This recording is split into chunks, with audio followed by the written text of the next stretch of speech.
Hello, thank you for joining us for today's episode of Subro Sessions titled Clocks Ticking Discussion on the Statute of Repose and its Impact on Subrogation. I am Gus Sara. Joining me today is my esteemed colleague, Joe Kuffler. Hi, everyone. It's my first time doing this, so Gus has graciously agreed to go easy on me today. So please bear with Joe. I assure the audience, Joe brings with him a million years of experience, and I mean that literally. Million's an accurate number, right, Joe? Yeah, I think that's about right. So, getting right into it. In the world of subrogation, particularly property subrogation, but also workers' comp subrogation, we come across a significant amount of losses involving either construction defects or product defects. It's got to be more than 50% of the claims that I handle are related to either a construction defect or product defect. So, when we receive those types of cases, one of the first and most critical parts of the analysis is the applicable statute of repose for the particular state where the loss occurred. Today, Joe and I agreed that this legal concept of the statute of repose is so important to what we do that it deserved its very own podcast episode. So today we're going to define the statute of repose, explain its intended purpose, how it is applied, and we're going to be providing real life examples from each of our experiences. So, delving right into the definition, the statute of repose is a law designed to bar actions after a specified period of time has run from the occurrence of some event other than the injury which gave rise to the claim. It essentially bars claims after a certain period of time from some action by the alleged tortfeasor, even if the plaintiff has not yet been injured. While there are repose statutes for a variety of subject matters, this presentation focuses on reposes for products and improvements to real property that is typically found in construction defect cases. Now, the public policy reason for the statute of repose appears obvious to me, but maybe not to everyone. It's to prevent certain persons or entities from indefinite or long-term liability for an action they performed. A contractor who builds a new home would like to officially be able to, at some point, walk off into the sunset without having to worry about being sued for the work they performed a million years ago. Some state legislatures decided that product manufacturers, distributors, and sellers should also have a defined deadline for how long they can be sued after the product is made and or sold. I have to admit, it makes sense. As a Subro attorney, I do not like it one bit. But as a citizen and a human grounded in fairness, it makes sense to me that there are these kinds of deadlines so that a contractor knows when he's truly off the hook after he builds a house and, 12 years go by. And as Joe's going to explain, this is a very different concept from the statute of limitations. Right. The discussion of having a time limit in which you can file suit is very similar. The concept is similar to a statute of limitations. The reasoning, justification for having such a statute is very similar. It prevents a defendant from having to answer claims where, due to the passage of time, evidence has been lost, memories have faded, witnesses have become unavailable. Now, the key difference here is that a statute of limitations typically starts ticking from the time the loss is discovered. The injury occurs, the fire happens. That's when your clock starts ticking. And then it can also be further extended by certain equitable factors. And I'm sure our marketing department will be happy for me to make a little cross promotion here that our colleagues, Dave Huberman and Kyle Rice, just 2 days ago recorded a whole episode on specific nuances with the statute of limitations. So if you haven't had a chance to check that out, you should do so after you listen to this one. I'm a huge fan of the shameless plug. Well done. Well done. So the statute of limitations can be extended by certain equitable factors. As I said, the statute of repose, on the other hand, operates as an absolute bar. There's no way you can extend it, subject to certain exceptions set forth in certain statutes. There are certain states that kind of give you a grace period. Like Pennsylvania says there's a 12-year statute of repose for improvements to real property, but if the loss happens in the final 2 years of the statute, they'll extend it another 2 years to give you, a little breathing room so you can complete your investigation and, make sure all the correct parties are named. Right. So, in my experience, the exceptions that exist for statutes of repose are less equitable, but more so in the statute themselves.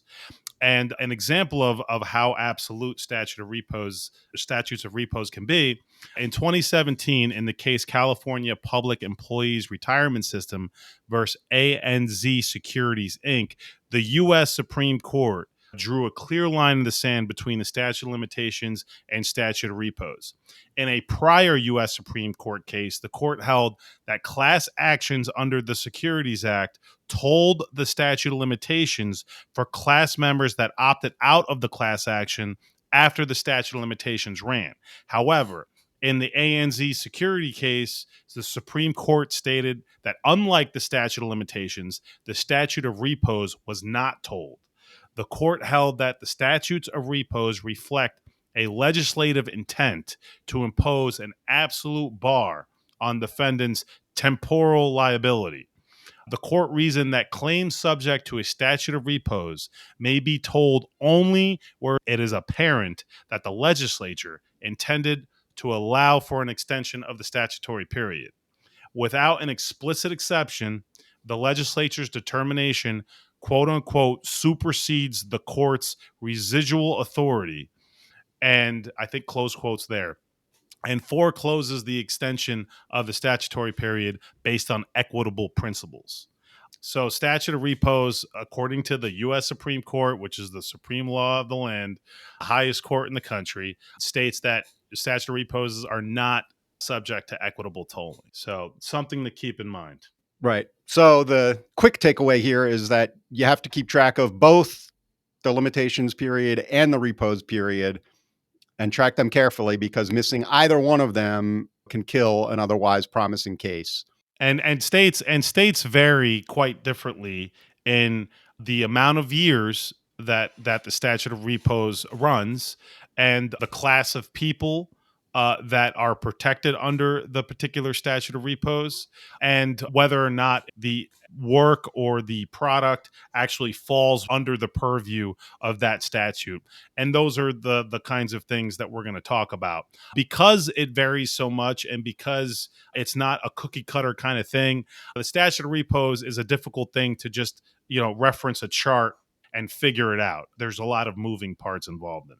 Right. It's certainly, it's not enough just to have a chart that says this state is 6 years and that state 7 years, because there is nuance to each statute. And it's important to go back and look specifically at the statute of the jurisdiction you're in. Just as an example of the nuances in each state with respect to the repose period for products, in a couple of states vary widely on when the clock actually begins to start ticking. For example, in Connecticut, you have 10 years after the product leaves the defendant's possession or control. But in Florida, it's 12 years after delivery to the first purchaser. In Colorado, it's 7 years from when the product is first put into use. So those can be widely different start times. So again, if I'm just looking at a chart that says Colorado 7 years, that doesn't tell me when it starts. So that's just an important issue to keep in mind. And with respect to improvements to real property, the time periods when the clock starts ticking can vary depending on state. In New Jersey, it's a 10-year statute of repose that begins ticking at substantial completion of the entire project, right? So there could be a bunch of subcontractors doing individual jobs, but if the project that small project is tied to doesn't end until another 5 years, then the clock doesn't start ticking on the statute of repose until the certificate of substantial completion is issued at that later period. Now, in Virginia, it's not that clear. Virginia has a 5-year statute of repose for improvements to real property. And I particularly had a case involving a water loss that involved a failure of an improperly welded copper pipe. And this was a part of a new construction. By the time the loss occurred, and we did receive the case pretty quickly after the loss occurred, but it was just days away from the 5-year period after a certificate of substantial completion for the entire construction project was issued. So I thought we had a few days left on the statute of repose, and I literally filed suit the day after we received the claim from the carrier. Unfortunately, the defense attorney filed a demur in Virginia, which is sort of like a motion to dismiss, and argued that the statute of repose for the weld began to run after the plumber finished the weld. And they provided a daily log as evidence of the specific day of when that worker completed the weld of the copper pipe, which was way beyond the 5-year statute of repose mark from when the loss occurred. And the court issued a full decision after we argued it. We had the defense attorney, we had a whole hearing. The defense attorney called the plumber, introduced the daily work log as evidence. I really could not believe what was happening before my eyes. And I said, Your Honor, we're really going to have this law out there where the statute of repose can run every day, depending on what particular work is done on the job. And this is an excerpt right from the decision. The court stated the General Assembly clearly intended that the statute, like its precursor, will serve as a limitation on an injured party's ability to sue a contractor or other improver of real property. Therefore, to effectuate the General Assembly's legislative intent, the court interprets the statute to apply to the specific construction of the improvement that failed and caused the damage at issue.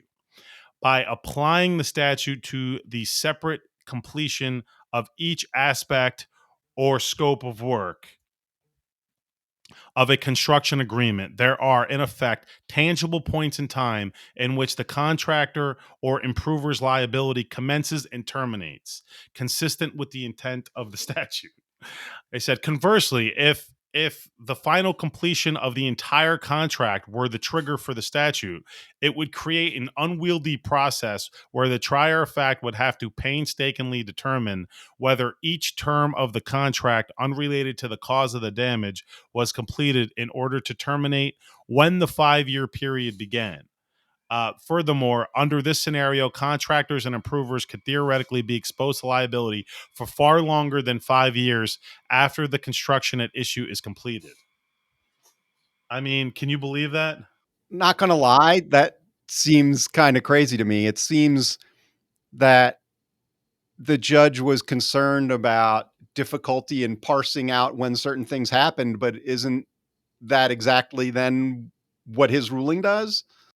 It's not fair to the plaintiff to have to figure out. They're not going to have access to all the daily work logs and figure out when that particular weld, and in a lot of projects there aren't daily logs that are that specific. So, Exactly. so it could be he said, she said, you can have a plumber saying he did it on this particular day.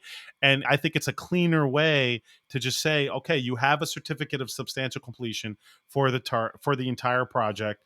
That's when the clock starts ticking. For It's everybody. concrete. Yes, exactly. Contractor, sub, whichever sub you're talking about, it just seems like it makes more sense and is much easier to administer if you've just got one date for everyone. Yeah, I mean, I love Virginia, but just bad call there. Bad call.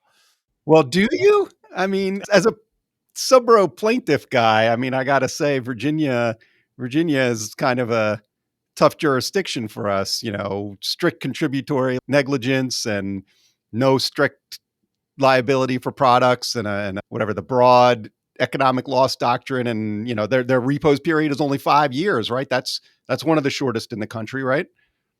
I meant it was a beautiful state with beautiful commonwealth with really good wineries, a few good breweries. But no, as a legal state where you're a plaintiff, it's tough terrain. It certainly is. Yeah, for all the reasons you just mentioned. So now we're moving on to the next part of the analysis, and that's who is protected by the statute of repose, and whether that the defendant in that particular case can seek protection under the statute of repose, and whether they're an intended party for which the statute was intended to protect, and what constitutes an improvement to real property with respect to a statute of repose that come into play for construction defects. Right. That's kind of the most common issue that you will argue about is what is an improvement to real property. The easiest example is a building. The nuances start to come in when you start arguing about, what is part of the building.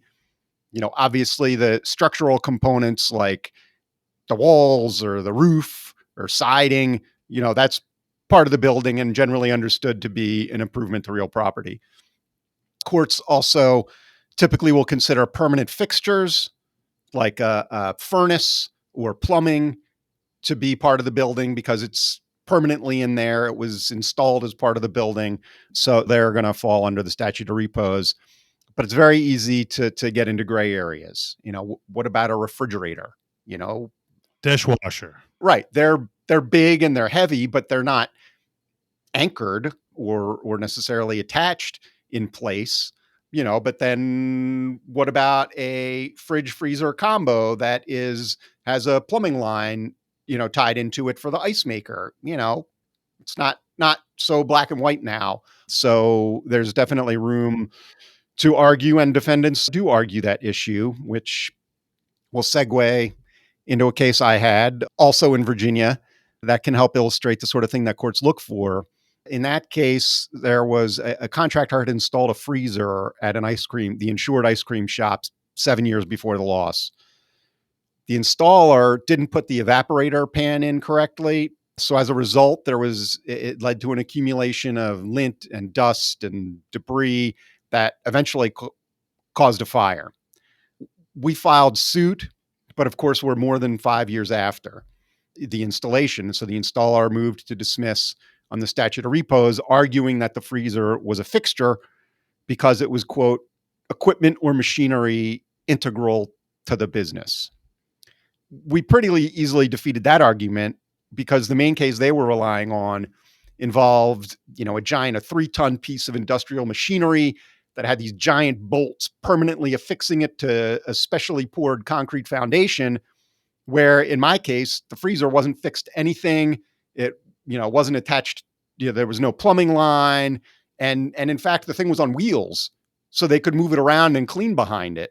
So in that case, we were fortunately able to convince the court that it was not a fixture and repose did not protect this contractor. But, Gus, I'm sure you've had cases dealing with this issue as well. Yeah, so I had a case involving a ceiling fan, a Bro Newtone ceiling fan, and it caught fire. And we sued Bro Newtone, claiming a design defect or a manufacturing defect. And it was after the 8-year statute of repose. It was beyond the New Hampshire's statute of repose for improvements to real property. But we argued, and they filed a motion for summary judgment on the issue that Bro Newtone, as a manufacturer of a product that is typically used for construction, is protected under the 8-year statute of repose. So I hit him with a 2-part argument. I said the statute of repose does not apply to this ceiling fan because it's not an improvement to real property.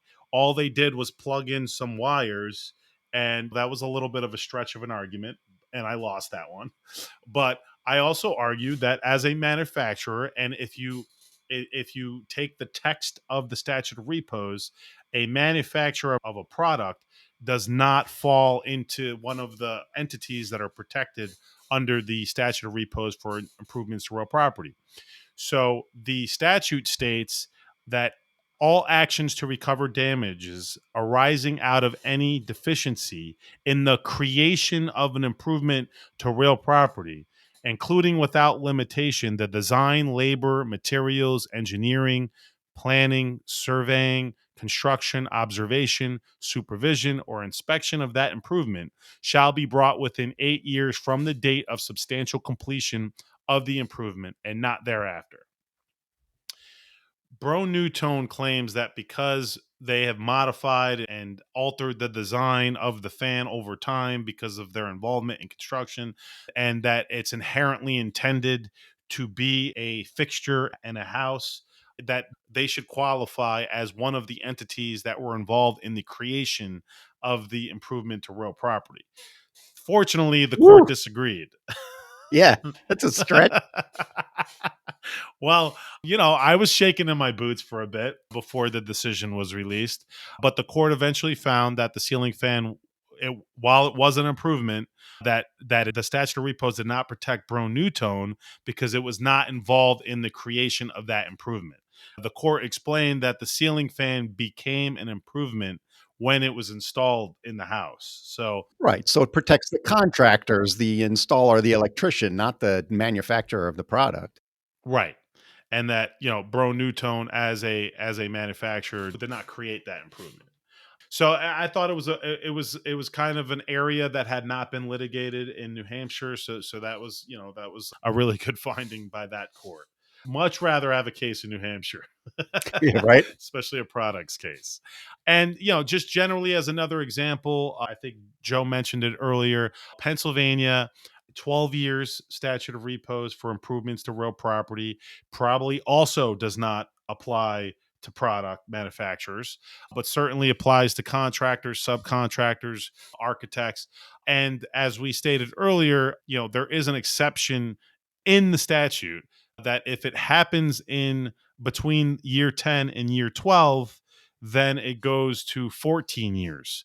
So if your house burns down because of an alleged defect in year 10, you have another 4 years to sue the contractor. But if it happened in year 9, you would only have 3 more years. So it's kind of strange. It's not a typical exception that I've seen. Are you aware of any other state that has an exception like that, Joe? Yes, Gus. There are, I think, a couple of states that have Oh, really? such an extension. Tennessee comes to mind. They have a 4 years from after substantial completion. But if the injury happens during that final year, the repose period is extended by 1 year from the date of the injury, but not longer than 5 years.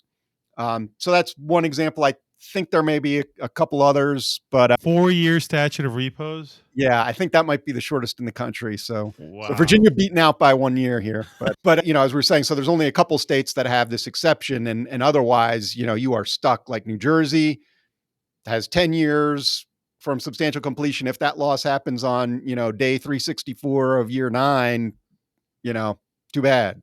Yeah. The only last remarks that I would have on the statute of repose is that sometimes it's not identified and it's not brought up. It's not something that's very intuitive to a lot of liability adjusters handling it, or sometimes even defense counsel. They don't jump on it immediately. And sometimes you're in states where the statute of repose is actually a very gray topic to begin with, such as New York, where New York doesn't actually have a statute of repose, but case law over the years has suggested that the breach of contract claim and the negligence claim for any construction defect claim related to new construction starts to run at substantial completion, thereby essentially transforming the statute of limitations into a statute of repose. So that's a particular state where we're aware of it and we know that it could get brought up, but it often doesn't because it's so confusing to a lot of people that it doesn't even end up being identified. But so I always tell the client, if it hasn't been raised, let's keep trucking forward until it is raised, but be mindful that there is that defense out there, and if it is raised, there's very little defense around it. Yeah, I've gotten whacked by the town of Oyster Bay case in New York. I've gotten whacked by that a couple times, but Don't think about it too hard because you start to go cross-eyed. right.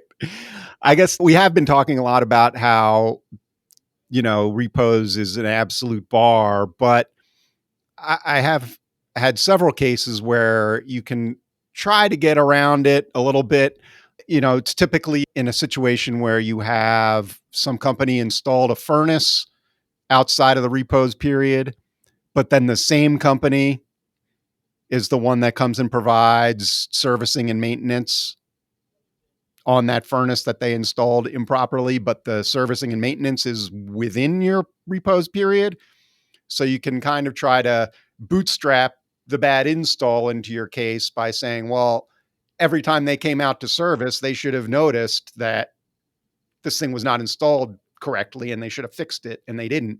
So depending on what court you're in, what kind of mood the trial judge is in, you really can get that in your case, even though the install was technically outside the repos period.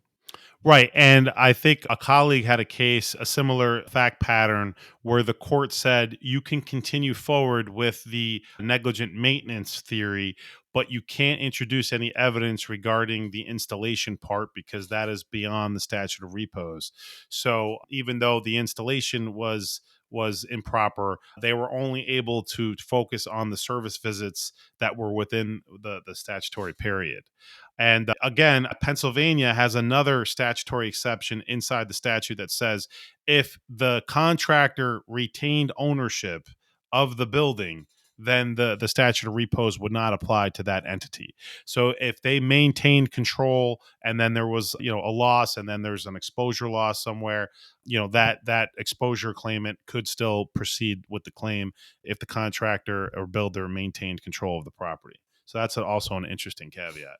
All right. So wrapping up, the statute of repose is a very important concept in the field of subrogation, particularly property subrogation with respect to construction cases and product cases. It is a very nuanced analysis. We advise that you approach this issue with extreme care. We are here for you if you ever need some insight from people with millions of years of experience. We thank you very much for your time. Would you like to add anything, Joe? No, I think it would just be the reminder, given the kind of complexities of both repos and limitations, that if you're an insurance professional, this is kind of your daily reminder / nagging that it never hurts to get your Subro folks involved as soon as possible, and failing to get them involved as soon as possible can sometimes hurt your chances of recovery. Man, a natural born podcaster you are. I'll tell you that much. But you sound very cool. All right. Well, thank you everyone for joining, and we'll see you next time on Subro Sessions. All right, everyone. Thanks for listening to this episode of Subro Sessions. Be sure to listen to the next episode, which will be released on the third Tuesday of next month, in this case, September 19th. You can find past episodes of the podcast and relevant case updates on the Subrogation Strategist blog, all available at whiteandwilliams.com.